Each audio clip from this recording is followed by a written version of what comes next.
Yan, check natin to kung meron siyang 24 volts reference. Tingnan mo dito kuya. Tingnan mo dyan. Ito. Lagay mo. Tingnan mo dyan ha. Okay, meron bang 24 volts? Meron? 24. Okay, 24. So merong supply pag naka-on yung susi. Okay, next. Ito naman kuya. Ito. Kikita mo to? Ilapit mo.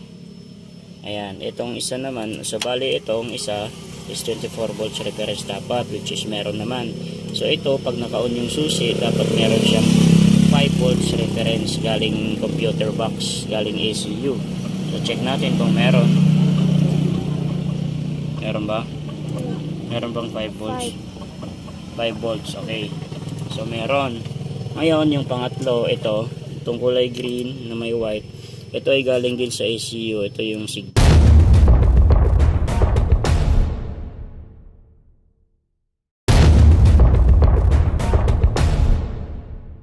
Ayan guys, let's go. Kuya, hello kuya. Ayan yung estudyante ko ngayon. So, gagawa tayo ng video at the same time para matutunan ng idol natin. At the same time makatulong sa mga nagkakaroon ng ganitong problema. So yung makina na to is 4HG1 Isuzu 4HG1. Ayan. Yung issue, ayaw umandar, tumirik daw sa daan, tapos pinagawa na pero ayaw pa rin. Ayun, Saturday ngayon, rest day dapat, pero kaya naman kay Mayor kasi may-ari nito eh. Ayun, susubukan natin i-troubleshoot, tapos gagawa natin ng video for documentation at syempre pang share din sa YouTube kung paano i-troubleshoot yung ganitong problema. Ayun guys, step by step muna natin, basic muna. Check muna natin yung diesel. Kuya, baba ka. So check muna natin to kung gumagana yung pump nya. So sa tingin ko gumagana naman dahil matigas. Check natin yung bleeding muna natin. Yan, bleeding muna natin dito. Actually na-bleed ko na yan. Okay naman yung diesel. Ngayon susubukan natin i-start natin. Kaya yung 17 nandyan, 17 ito. Magbubukas tayo ng isang fuel line. Ayan, para tingnan natin kung may bumubuga na diesel, kasi number 1 na kailangan ng makina, dapat may diesel. Ayan, so start natin. Check natin kung may lumalabas.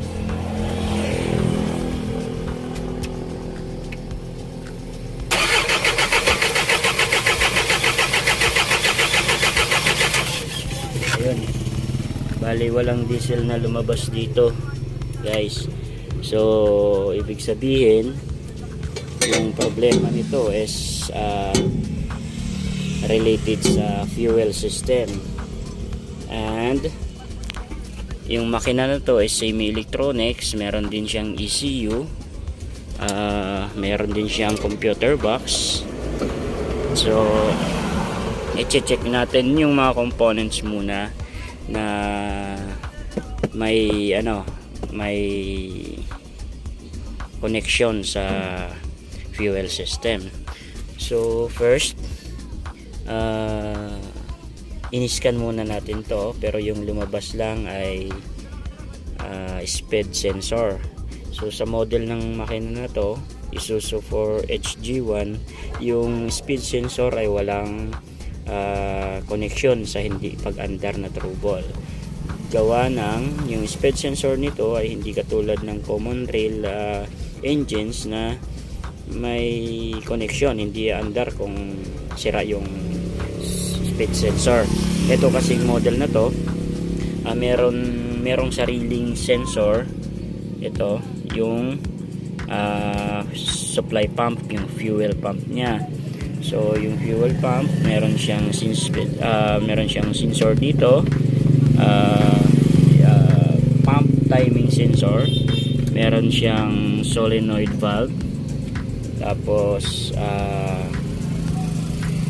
fuel pump control module, ito yon, tapos ECU doon sa may dashboard. So yun yung mga titingnan natin ngayon. So first, okay na yung diesel, meron namang diesel ng supply papuntang supply pump. So ang gagawin muna natin ay check muna tayo ng supply sa control module. Bago natin tingnan yung mas mahirap, tingnan muna natin yung mas madali. Ayan, titingnan natin itong supply, itong fuel pump module. Titingnan natin. Ayan. Kuya, hawakan mo yung cellphone. I-video mo dito. Ayan. Ayan. Ayan. Kikita mo? Ayan. Ayan. Tanggal na. Ito yung fuel pump module nya. So, check natin kung may mga supply ito. Kasi minsan, relay lang, minsan fuse lang. So, dapat meron siyang 24 volts reference. Meron siyang 5 volts reference from ECU. At meron siya dapat na output na at least 8 to 9.5 volts na alternating current na easy siya. So check muna natin yung supply.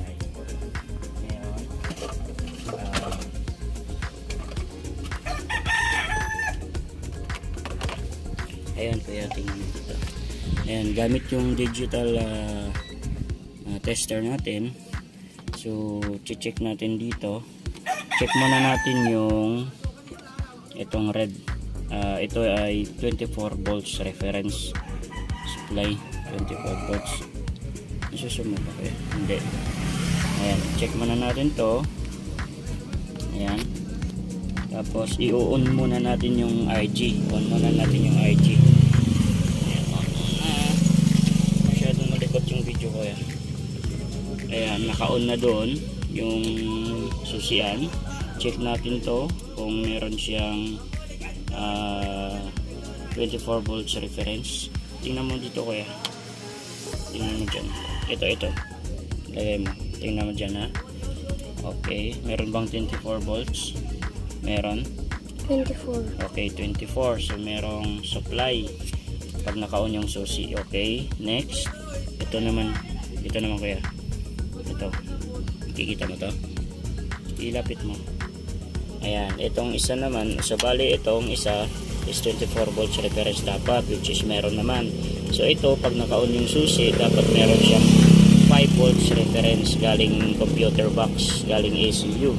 So check natin kung meron. Meron ba? Meron bang 5 volts? 5 volts, okay. So meron.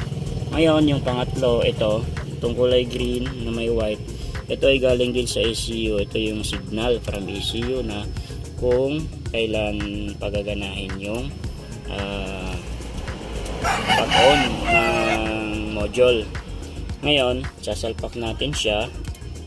Sasalpak natin ulit yung module. Aso na? Ito, sasalpak natin.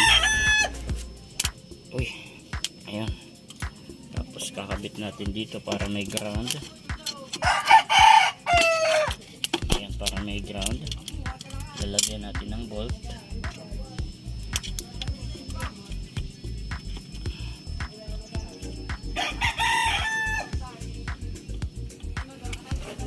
Wait lang po yun.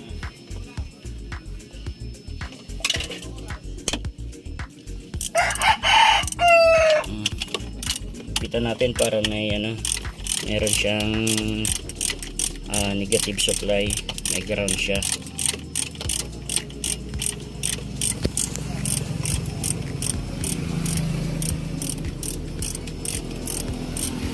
Ito, hindi naman sa kinakarer natin yung pagbablog. Hindi naman natin kinakarar yung pagbablog. Bali, sinishare lang natin yung yung ginagawa natin para at least makatulong tayo sa ibang kaparehas natin na ng trabaho, tapos yung mga ibang trackers din na medyo nagkakaranas ng mga ganong problema, para at least may idea na sila. Meron tayong YouTube channel, Doc G po. Kung sa tingin nyo makakatulong yung video na to, pwede nyo i-subscribe or i-like or i-share na rin, kasi kung sa tingin nyo makakatulong sa trabaho nyo, sa company nyo, sa negosyo nyo, please share nyo na lang. Sige, tuloy natin. Ngayon nakasalpak na itong wire harness sa control module ng fuel pump. So yung output nito ay papunta dito. Ayan kuya, ayun, dito papunta sa solenoid valve. Ayan, papunta dyan yung output. Ito yun. So dapat meron siyang reading, meron tong reading. Ayan, i-disconnect muna natin. Bali itong dalawang wire na to ay galing yan dito sa sa fuel module niya, fuel supply module, fuel pump module. Ayan, so lalagyan natin ng resistor pa rin, negative tapos positive. Ayan, ngayon notice nyo yan guys. Ayan, tingnan mo kuya, hawakan mo kuya. Ayan, ilayo mo ng konti, layo lang. Ayan, nababasa naman. Ayan, so 0.6 ohms yung basa na naka-off yung susi. Ngayon, observe nyo, dapat pag on natin ng susi, dapat magiging no reading yan, walang reading yan. So ang makakalagay dyan, ang mag-a-appear sa screen ng tester natin is O2. Ayan, i-on ko yung IG. Ayun, so naka-auto na siya. Ngayon, para malaman natin kung may problema o wala, dapat pag off natin ng susi, may lalabas siya na DC at AC reading. Ayan, so observe natin kung papasok siya sa range. Ayan, off. Ayun, DC 29. Uy, sige lang, okay lang. DC is, ulit ko ha, on ko dapat auto pag naka-on. Pag off ko, may lalabas na DC 2.2. Tapos 1 seconds lang nawala. Ngayon sa base sa reference ko, dapat after niya mag DC, mag-EAC siya na at least 8 to 9 volts. Ngayon tatry natin i-crank. So pag nag-crank tayo, dapat may babasahin dyan na 8.5 to 9.5 volts na alternating current AC. Ayan, tingnan mo kaya ha, kung video mo lang dyan. Crank natin 1, 2, crank natin ha.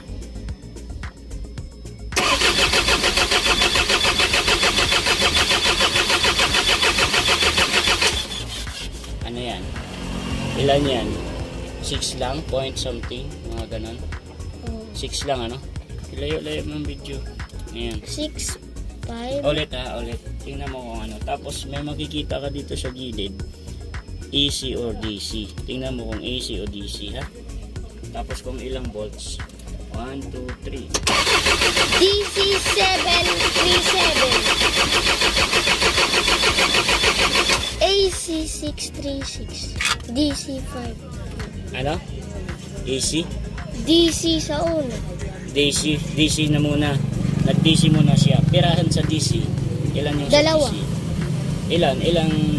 Ilang basa mo dyan? Ay, 757. 750. Sige, Ulit ko ha, yung DC yung tandaan mo kasi yung AC alam na natin. Okay. Tingnan mo yung DC ha. 1, 2, 3. DC 10 Okay, AC 10. 30. Okay, AC 10 at DC ano? DC 10.0 tapos AC pag nagka-cranking 6 point something. So dapat kulang siya, kulang ng voltahe, 'di ba? Kulang siya 6. Dapat yung hahanapin natin diyan 8.5 volts to 9.5 volts AC alternating current. So malamang iniyan may problema. Ano? Ito. Sabaw mo. Medyo masabaw mo. Ayan. Ito yung may problema. Kasi yung cranking niya, yung voltaheng lumalabas sa kanya during cranking is 6 point something lang. Which is yung dapat ay nasa 8.5 to 9.5. So, tanggalin natin to. Susubukan natin kabitan ng iba. Tanggal na makit ko.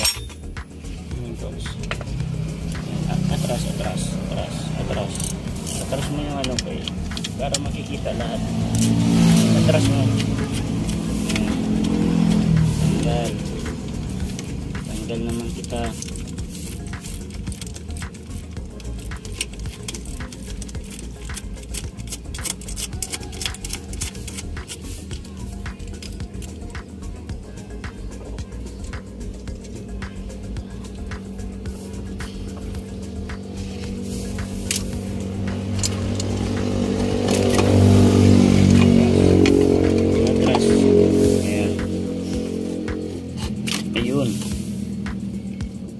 Ayan yung ano, fuel supply pump control module Isuzu 24 volts Denso.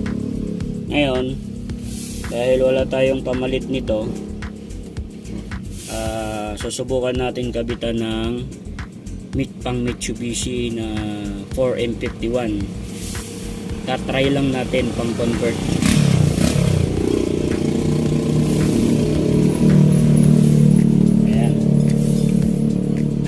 Guys, ayan o. Tingnan mo. Bali, ito pang Isuzu. Ito naman pang Mitsubishi. Pang ano to eh, 4M51. Ito naman yung sa atin. Bali, magkaparehas sila ng trabaho. Pero magkaiba ng wiring.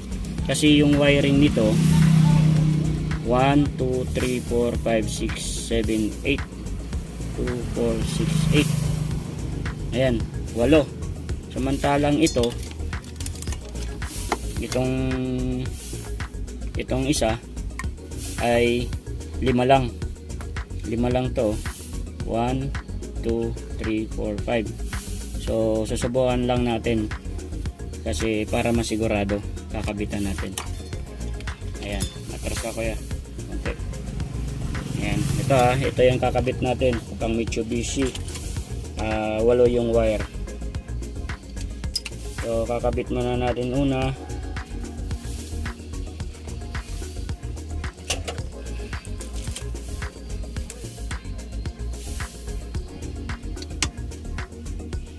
Kabit, tusok lang natin, tusok lang. Teras kuya, teras. Tusok lang. Positive. 24 volts na reference, 24 volts reference. Tusok lang natin. Tapos lagyan natin ng 5 volts reference. 5 volts reference, tusok natin. Ayan. Tapos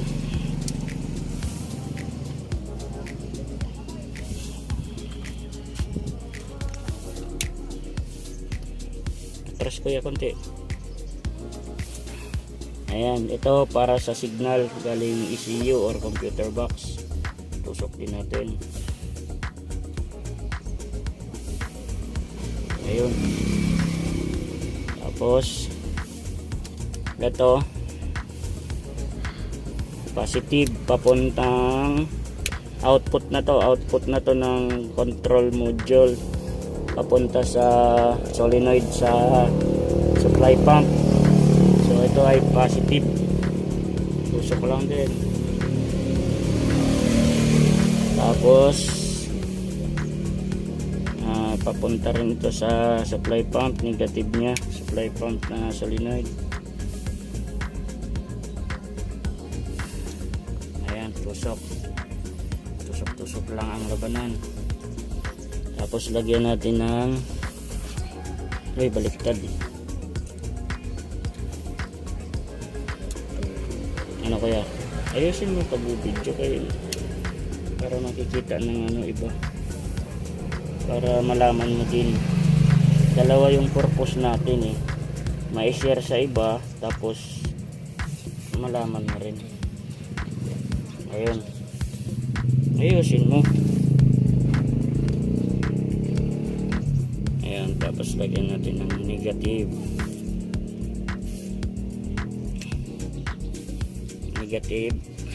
Dito na lang natin ilagay yung negative.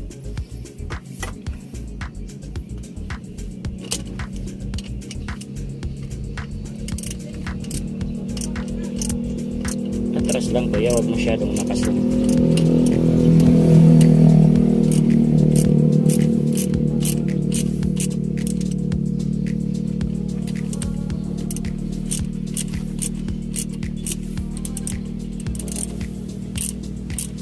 Dito na lang negative, meron dito. Ayan, ito negative.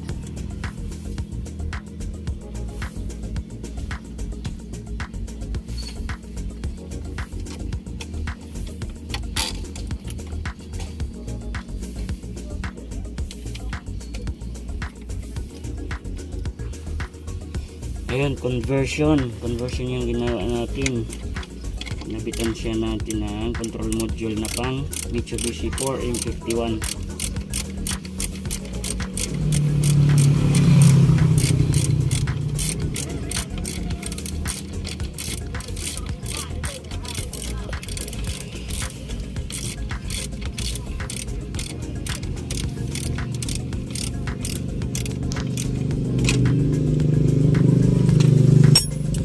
Ayun, okay na guys.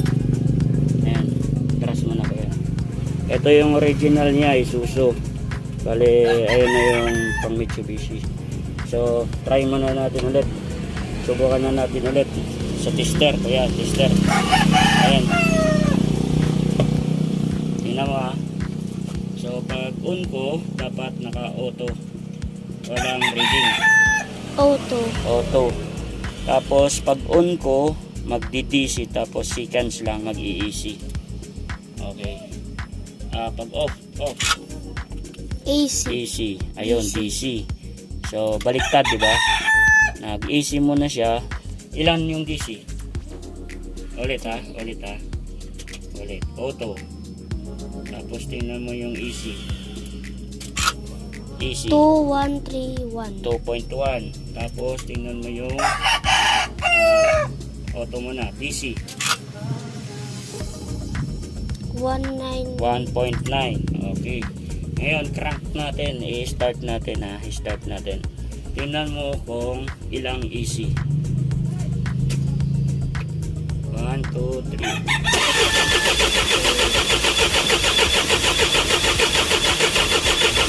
Ilan? Dalawa. AC, kung ilang AC patingin. Dito ka. Yan. Crank ko. Kung ilang AC. 1, 2, 3. Yan. 8.3, 8.8, 8.7. AC. Diba? So, yun yung hinanap natin. Ganina, 6 lang. 6 lang si itong module na isa lang. Okay, kakabit natin kuya. Kabit na natin, subukan natin kasi nakakuha tayo ng 8 volts. Kabit na natin yung solenoid. Ayan. Tapos kunan mo to kuya. Pag may lumabas dyan na diesel, ibig sabihin aandar na to. Kasi kanina wala, di ba? Tingnan mo lang dyan. Doon ka lang, nakatutok lang doon. Tingnan mo dyan. Kung may lumabas na diesel, sabihin mo kung meron. Umandar na nga. Agad. Ano, may diesel ano? Meron. Sandali lang. Luwagan natin. Excited ang makina. Umandar tayo. Wait lang. Atras. Luluwagan natin lahat. Ayan, luluwag natin. Luwag. Kanina walang diesel, di ba? Kanina walang diesel. Ayan, may lumabas na. Umobra yung ano, 4M51. Yung kamay mo nakakaharang. Atras. Ayan, check natin ha. Hindi makita niyo. Kita. Atras mo para kita lahat ng apat na tubo. Yung linuwagan ko, yan. Ganyan. Doon ka na lang tumingin. Sabihin mo kung may diesel na lumabas sa apat na tubo. 1, 2, 3.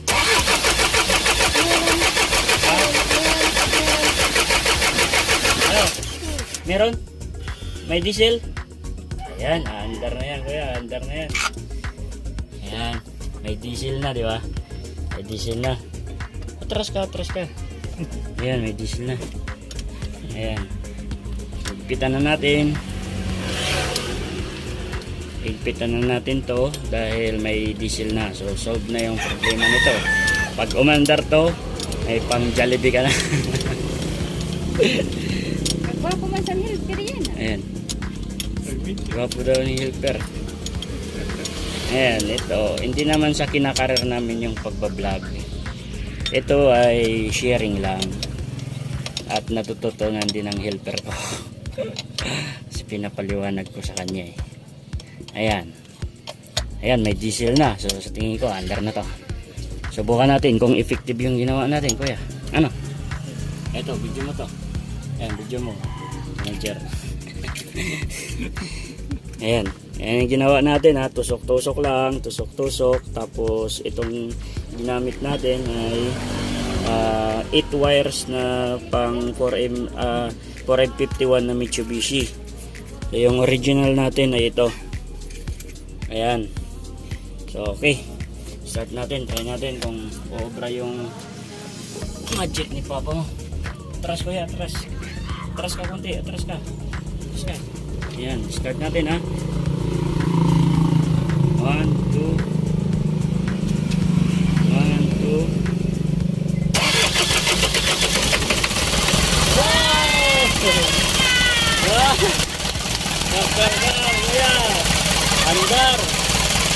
Andar siya, andar. Ha? Galing nga. Ayan, good job si kuya. Ayan o, yung helper ko. Ayan. Tapos, at the same time, habang nagsishare tayo sa iba, natututunan niya. Ayan, ito, ginawa natin conversion lang to, testing lang to. Kung obra, para ma-isolate yung problema at tama yung may re-resita nating pyesa sa customer. Kasi may kalayuan tayo sa source ng pyesa. Nasa probinsya tayo. Kaya nakakaya naman kung bara-bara yung troubleshooting natin. So ngayon makakapag-resita na tayo, makakapagbigay na tayo ng tamang request ng pyesa. Yung control module. Ayan. Okay na siya. Ayan guys, pag binulot ko yan, ayan, pag binulot ko ito, mamamatay yung makina. Diba? Patay yung makina. Kasi yan yung gumagana. Patay yung makina. Isang wire lang yung binunot natin patay. Ibig sabihin siya talaga yung gumagana. Ngayon guys, problem solved tayo. Bali doon sa mga kapwa nating mekaniko, may mga trucking business, siguro naman sana makatulong ang video na to. Ito ay Isuzu Ford HG1 Semi Electronics, hindi po siya common rail. Medyo masakit sa bangs yung troubleshooting na to kung hindi mo masyado kabisado. So I hope guys na makapagbigay sa inyo ng additional na idea sa troubleshooting. Ngayon meron tayong YouTube channel, Doc G po. Bali, andun yung mga gawa namin, andun naka-post doon. Kung sa tingin nyo nakakatulong yung mga video ko, kayo na bahala kung magsusubscribe kayo, magla-like kayo, walang problema.